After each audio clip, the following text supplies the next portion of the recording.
Good morning, everybody. My name is Jared Vitello, and I'm the team leader for the Fabrica International Senior Design Capstone project.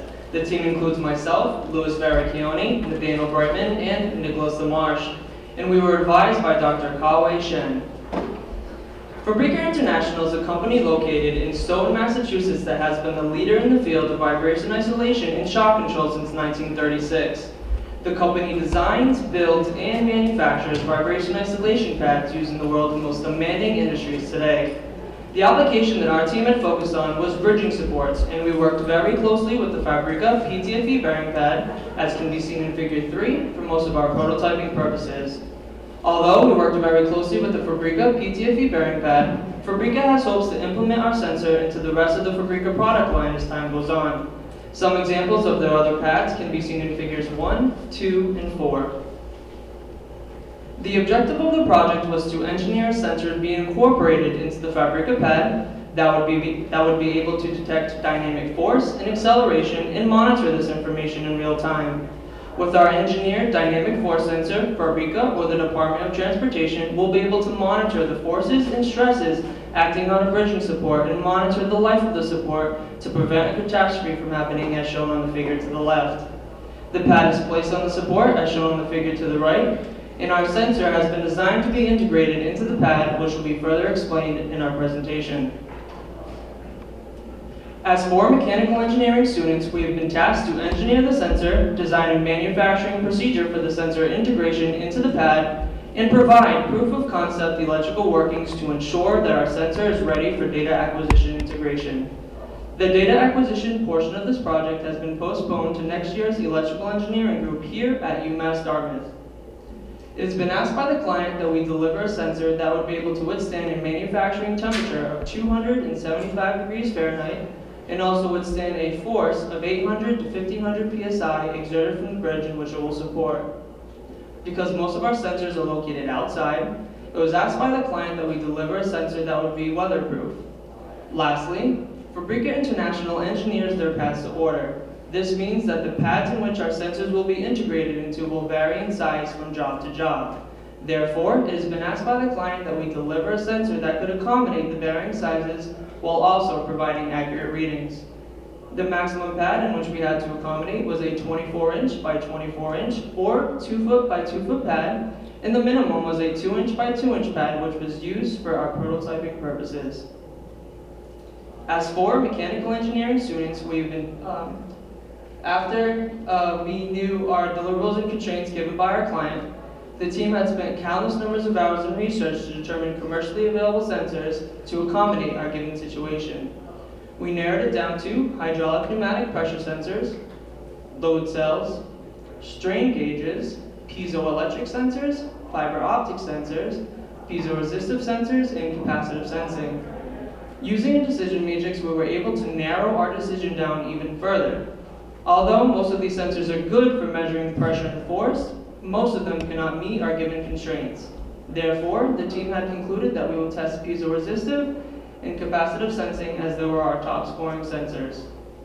After testing piezoresistive, it was concluded that the material cannot withstand our manufacturing temperature of 275 degrees Fahrenheit and also cannot withstand our given pressure.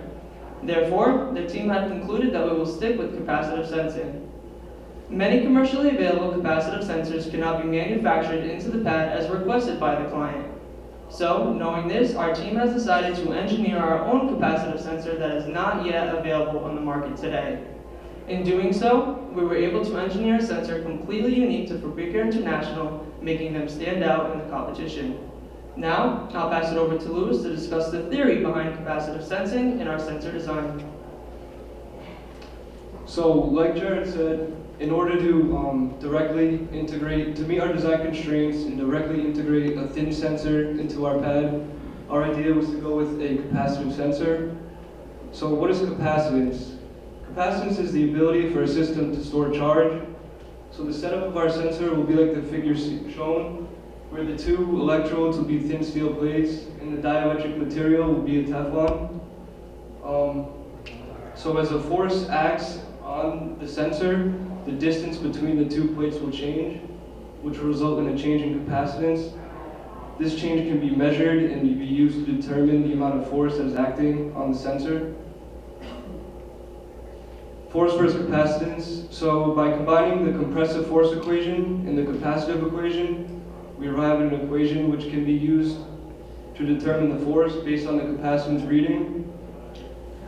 In this equation, K is the dielectric material spring rate, D is the distance between the plates, epsilon is the dielectric's permittivity, A is the area of the plates, C is the capacitance, and F is the force. So as the electrical equipment gathers capacitance values, those values can be implemented into this equation to determine the force. Our capacitive sensor design. So the design of our sensor can be seen in the two figures shown, where the figure on your left is for static support and the figure on the right is for sliding support. Sliding support is necessary to allow for thermal expansion of the bridge, and the top Teflon sliding layer provides a low coefficient of friction to allow for the sliding. The pad material itself is made up of 50% rubber and a combination of cotton and polyester. This combination can withstand high compressive forces, which is good for the application.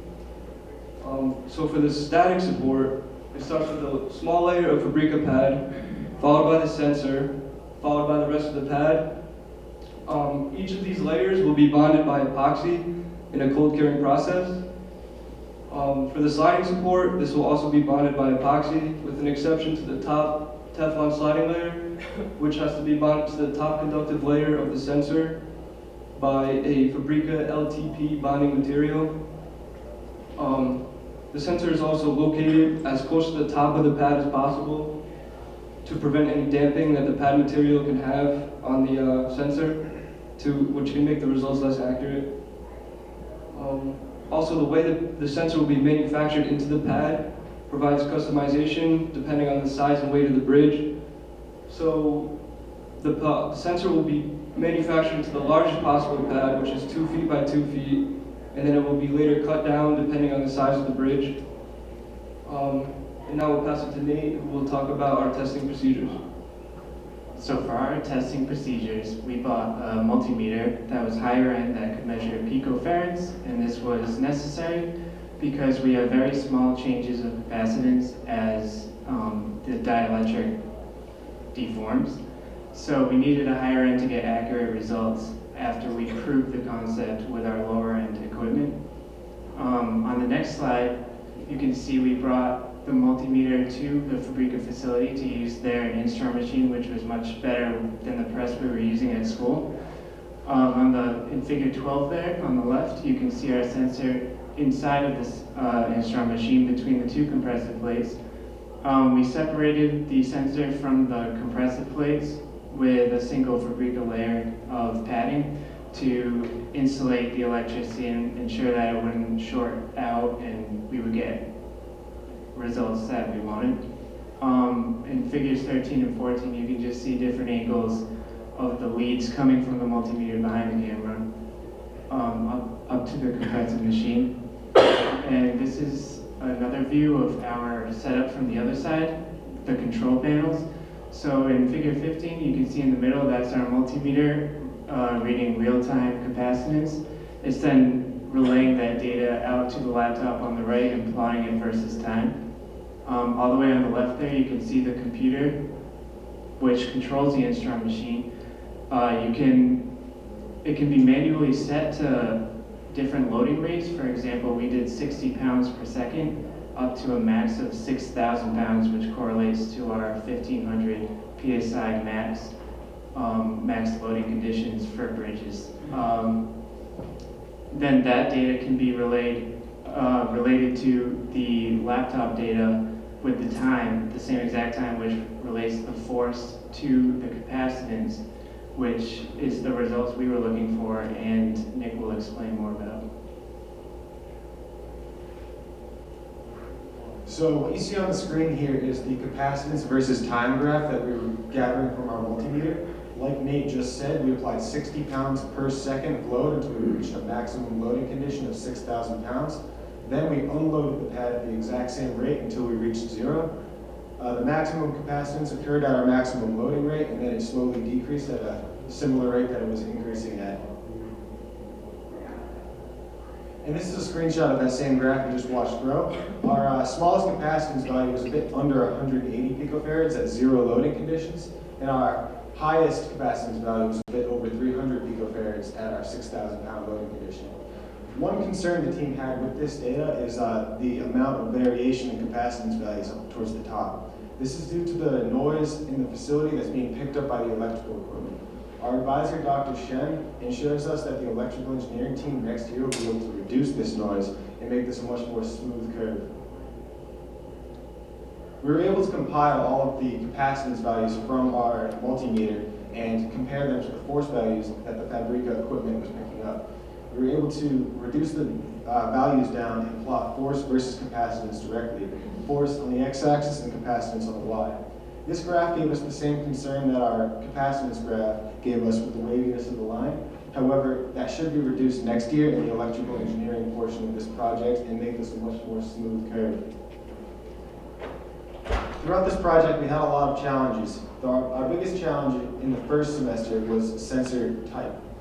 Jared mentioned all the different sensors we went through, and we ended up going with a capacitive sensor. When you're designing your own capacitive sensor, there's a lot of other things you need to consider.